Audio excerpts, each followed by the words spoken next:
जय हिंद। आइए आपको बताते हैं सीयूटी के बारे में। आपने नाम शायद इसका पहले सुना होगा। पूरा नाम होता है इसका कॉमन यूनिवर्सिटी एंट्रेंस टेस्ट। अच्छा, ये किसके लिए है? तो ये केवल उन बच्चों के लिए जो इस बार 12th बोर्ड एग्जाम दे रहे हैं। ये ऐसा क्यों है? जैसे आप जानते हैं कि अगर आप 12th कर रहे हैं उसके बाद आपको ग्रेजुएशन करने के लिए अलग अलग बहुत सारी यूनिवर्सिटियां, सेंट्रल यूनिवर्सिटी मिलती है। वहां से अगर आप करना चाह रहे हैं ग्रेजुएशन वाले कोर्स, तो आपको एक एग्जाम देना होता है जिसका नाम है सीयूटी। पहले यही चीज करना क्या होता था कि आपको बहुत सारे अलग अलग फॉर्म भरने होते थे। जैसे बीएचयू का आप अलग फॉर्म भर रहे हैं, इलाहाबाद यूनिवर्सिटी अलग, दिल्ली यूनिवर्सिटी का अलग अलग भरते थे। ऐसे केस में होता क्या था, बार बार फॉर्म भरेंगे, आपकी फीस ज्यादा लगती थी, कई बार आपको पेपर देने जाना होता था। इससे आपका टाइम और पैसा दोनों लॉस होता था और बार बार आपको पेपर भी देना होता था। फिर सरकार ने एक बढ़िया काम किया है, किया क्या, सारी यूनिवर्सिटियों को एक साथ मर्ज किया है और उनके लिए कॉमन पेपर बनाया है जिसका नाम है सीयूटी। आज हम अपडेट देना है वो है सीयूटी यूजी के लिए। अब सीयूटी यूजी का मतलब क्या है? सीयूटी यूजी का मतलब होता है भैया अंडर ग्रेजुएट। इसका मतलब जो बच्चे इस बार 12th हैं, अगर 12th के बाद उन्हें कोई कोर्स करना है सेंट्रल यूनिवर्सिटी से, तो उन्हें देना होता है एग्जाम सीयूटी वाला। आप जानते हैं नॉर्मल जितने सारे कोर्स में आप बीए, बीएससी, बीकॉम, बीटेक, ये सब तो बहुत बेसिक सारे कोर्स हैं, बहुत सारे कोर्सों की पूरी लिस्ट पड़ी हुई है। आप नोटिफिकेशन देखेंगे तो आपको पता लगेगा। अच्छा, फिर सोच रहे हैं 12th पास वालों के लिए तो अभी हम अपडेट क्यों दे रहे हैं? मामला ये है ना कि इसका जो फॉर्म है वो फिलअप होना अब स्टार्ट हो गया। कब से?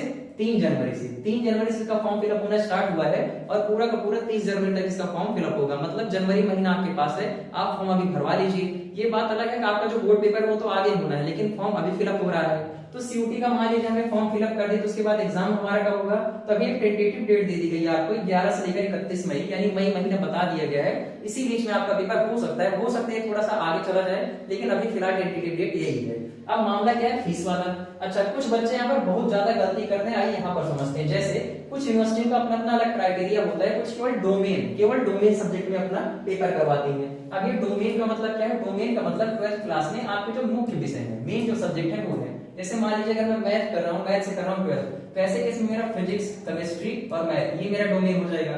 बायो से कर रहा हूँ तो फिजिक्स, केमिस्ट्री, बायो हो जाएगा। ह्यूमैनिटी से है तो आपका हिस्ट्री हो सकता है, ज्योग्राफी हो सकता है, पॉलिटिकल साइंस हो सकता है। ऐसे आपके डोमेन सब्जेक्ट होते हैं। तो हमें पहली बात तो अपने डोमेन सब्जेक्ट का पेपर देना होता है। दूसरी बात, एक पेपर आता है लैंग्वेज वाला, लैंग्वेज यानी भाषा वाला। इसमें आपके चाहे आप हिंदी, इंग्लिश है, वैसे बहुत सारे 13 लैंग्वेज दिए उनके पेपर दे सकते हैं। दूसरा एक पेपर आता है जीएटी यानी जनरल एप्टीट्यूड टेस्ट, इसका।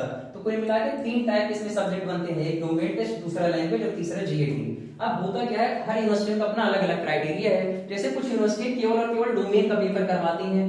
कुछ कोर्सेज आपको ऐसे हैं जिसके लिए आपको एक ना एक लैंग्वेज देना कंपलसरी, अदरवाइज आप एडमिशन में ले नहीं सकते हैं। कुछ ऐसे जहां पर आपको जीएटी ही देना होता है। अच्छा, ये आपको पता कैसे लगेगा? सबसे पहले आपको सिलेक्ट करना है कि आपको किस यूनिवर्सिटी से कोर्स करना है, उसका सिलेबस देखना है, वो बता दे कि उन्हें डोमेन लेना है, लैंग्वेज लेना है या जीएटी, तीनों करना है, ये आपको बताया जाएगा। फिर आते हैं फीस वाले मामले पर। तो फीस वाले मामले पर अगर चला जाए तो फीस आप जानते हैं कैटेगरी वाइज वेरी करता है। तो डोमेन के हिसाब से आपको 3 विषय लेने तो आपके कंपलसरी है। अगर ये 3 विषय आप ले रहे हैं तो जनरल कैटेगरी से 1000 रुपए, ईडब्ल्यूएस से 900 और एससी एसटी से है तो 800। अगर ये तो हमारे डोमेन सब्जेक्ट हुए। अगर आप कोई भी एक सिंगल पेपर ऐड करना चाहते हैं, जैसे मान लीजिए आपको लैंग्वेज, मान लीजिए लैंग्वेज में आपको हिंदी का पेपर भी देना है क्योंकि आपकी यूनिवर्सिटी मांगती है, तो ऐसे केस में अगर आप जनरल से तो आपको 400 रुपए और देने पड़ेंगे। आपको मान लो मैं और यूनिवर्सिटी में ट्राई करना चाहता हूँ, जीएटी भी देना चाहता हूँ, तो आपको फिर से 400 रुपए और देने पड़ेंगे। यानी 3 विषय के लिए आपको कितने देने, ये कैटेगरी वाइज वेरी करता है। और अगर आप कोई पेपर पढ़ना चाहते हैं जनरल कैटेगरी से तो 400 रुपए आपके बढ़ जाएंगे। वही हालत अगर आप ओबीसी से हैं तो 350 रुपए हर पेपर के आपके बढ़ जाएंगे। अब आइए देखते हैं इन्फॉर्मेशन में आगे। जैसे अब आगे इसमें जो समझा जाए वो मामला ये है कि देखिए यहाँ पर टोटल आपके सब्जेक्ट वाले देखिए तो यहाँ पर आपको 13 लैंग्वेज दी गई, 13 भाषाएं, हिंदी, इंग्लिश, आप जो भी यूज करना चाहते हैं 13 भाषाएं, इनमें से चाहे जो आप यूज कर सकते हैं। इसके अलावा 23 आपको डोमेन वाले सब्जेक्ट दिए गए हैं। 23 सब्जेक्ट आपके दिए डोमेन वाले, जो मुख्य विषय होते हैं उनमें से आप कोई ना कोई चुन सकते हैं। और इसके अलावा आपके पास एक दिया है जीएटी, जनरल एप्टीट्यूड टेस्ट वाला पेपर, ये वाला। ये जनरल एप्टीट्यूड टेस्ट का मतलब इसमें आपकी थोड़ी सी मैथ, थोड़ी सी रीजनिंग, थोड़ी सी जीएस और हल्का फुल्का करंट अफेयर, ये नॉर्मली पूछ लिया जाता है। ठीक है, अब बात करें, ये देख रहे हैं आपको जो सिलेबस की बात करते हैं, यहाँ पर दिया है एज पर एनसीईआरटी। जैसा आपकी एनसीईआरटी क्लास 12 में मेंशन है, लगभग उसी का लेवल होता है, बल्कि उसके बियॉन्ड ये ज्यादा नहीं। इसकी सबसे अच्छी खास बात ये है। ठीक है, बात करें मार्क वाली, तो आइए देखते हैं। जानते हैं आप जितने क्वेश्चन करेंगे, सबसे पहली बात आप समझ लीजिए, हर सब्जेक्ट में आपके 50 क्वेश्चन आने हैं। जो हर क्वेश्चन में कितने नंबर के, तो हर क्वेश्चन कितने का है? 5 मार्क का। 5 मार्क का यानी कुल मिलाकर आपके कितने मार्क बने? एक सब्जेक्ट अगर आप दे रहे हैं कुल मिलाकर आपके बन रहे हैं 250 नंबर, 250 मार्क का। हर सब्जेक्ट में आपको कितने देने हैं? 50 क्वेश्चन करने हैं। लेकिन सबसे खास बात ये ना कि यहाँ पर निगेटिव मार्किंग भी होती है, और वो निगेटिव मार्किंग कितनी है कि -1 की। -1 नंबर क्या होते हैं, नेगेटिव मार्किंग। इस बात को आप याद रखिएगा। ये 50 क्वेश्चन करने के लिए हमें जो टाइम मिलता है ना, वो टाइम मिलता है 60 मिनट का। कितनी देर का? 60 मिनट। और इस 60 मिनट में हमें कितने क्वेश्चन कर डाले? हमें कुल मिलाकर करने हैं 50 क्वेश्चन। ये बात आप याद रखिए। और आइए चलते हैं आगे। अब सबसे जो बड़ी बात आ रही है हमारा, जैसे कि पेपर जो हमारा होगा ये ऑनलाइन होगा, ऑफलाइन होगा, आइए सब समझते हैं। पहली बात, आपकी जो डेट है एग्जाम की वो कब दी गई है? 11 से 31 मई। 11 से 31 मई दी गई है। फिर मोड ऑफ एग्जामिनेशन वो हमारा सीबीटी है। सीबीटी का मतलब कंप्यूटर बेस्ड टेस्ट, यानी आपके जो क्वेश्चन आएंगे वो आएंगे आपके एमसीक्यू टाइप। कौन से? MCQ type. एक क्वेश्चन होगा, 4 आपको उसमें ऑप्शन मिलेंगे, आपको वही वाला ऑप्शन टिक करना होगा। और कुल मिलाकर आपको एक सब्जेक्ट के लिए कितना टाइम मिलेगा? एक सब्जेक्ट के लिए आपको मिलेंगे 60 मिनट, यानी 1 घंटा। क्वेश्चन कितना करना है इसमें? तो इसमें क्वेश्चन आपको करना है 50 क्वेश्चन। और हर क्वेश्चन कितने मार्क का है? तो 5 मार्क का हर क्वेश्चन है।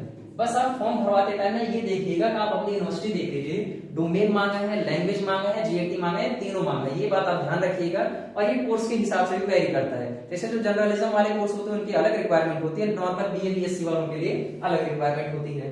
अब आइए यहाँ पर देखते हैं, ये आपके लैंग्वेज की लिस्ट दी गई है। आप इनमें से जो भी लैंग्वेज चाहते हैं इनमें से कोई भी आप दे सकते हैं, हिंदी, इंग्लिश, असमी, बंगाली, गुजराती, ये सारी चीजें दी गई है। और इसके नीचे ये जो देख रहे हैं हमारे सब्जेक्ट हैं, इनमें से आप जो सब्जेक्ट चाहे डोमेन में अपने हिसाब से चुन सकते हैं, जैसे अकाउंटेंसी, एग्रीकल्चर, एंथ्रोपोलॉजी, बायो, ये सारे दिए गए हैं। और आप देखिए ना यहाँ पर हमारा जीएटी जनरल एप्टीट्यूड टेस्ट का भी दिया हुआ है।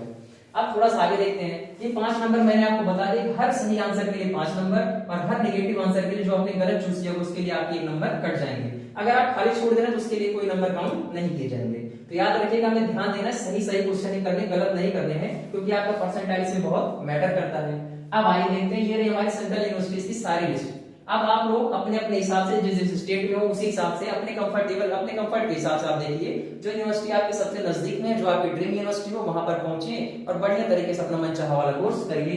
अब जैसे अगर आप यहाँ नॉर्थ साइड से आ रहे हैं तो हमारे यहाँ पर ज्यादा फेमस कौन सी है? अलीगढ़ मुस्लिम यूनिवर्सिटी, बीएचयू हो गई, जैसे आपकी जामिया हो गई, जेएनयू हो गई, और सारे यूनिवर्सिटी सारे स्टेट के हिसाब से अपनी अपनी यूनिवर्सिटियां दी गई हैं। आप पूरी लिस्ट देख सकते हैं। तो हमारे यहाँ तो ज्यादा फेमस नॉर्थ इंडिया यही सवाल, ये है हमारी यूनिवर्सिटी ऑफ इलाहाबाद। यहाँ तो बच्चे पढ़ना चाह रहे हैं, यूनिवर्सिटी ऑफ दिल्ली। तो आप जहां जहां चाहें वहां फॉर्म फिलअप कर सकते हैं और बढ़िया तरीके से अपना कोर्स कंप्लीट कर सकते हैं। ये तो हमारी जानकारी कुल मिलाकर सीयूटी यूजी वाली। इसके बाद आप नोटिफिकेशन देखिए, जरूर देखिए अपनी तरफ से, अपने रिक्वायरमेंट देखिए कि आपको उसमें क्या क्या करवाना है, पूरा सिलेबस देखिए और सिलेबस के हिसाब से तैयारी करना स्टार्ट करिए। अभी बोर्ड है तो आप पहला फोकस बोर्ड पर रखिए। आप जो बोर्ड में पढ़ेंगे 12th में वही आपका पूछेगा सिलेबस में। इसके अलावा आपको जो तैयार करना होगा, अगर आप लैंग्वेज ले रहे हैं तो थोड़ी सी हिंदी या इंग्लिश आपको पढ़नी होगी, और जीएटी करें बहुत बेसिक सा मैथ, रीजनिंग और जीके जीएस आपको पढ़ना होगा। आप लोग बढ़िया से तैयारी करते रहिए। फिर आपसे मिलेंगे किसी नई जानकारी के लिए साथ, तब तक के लिए जय हिंद।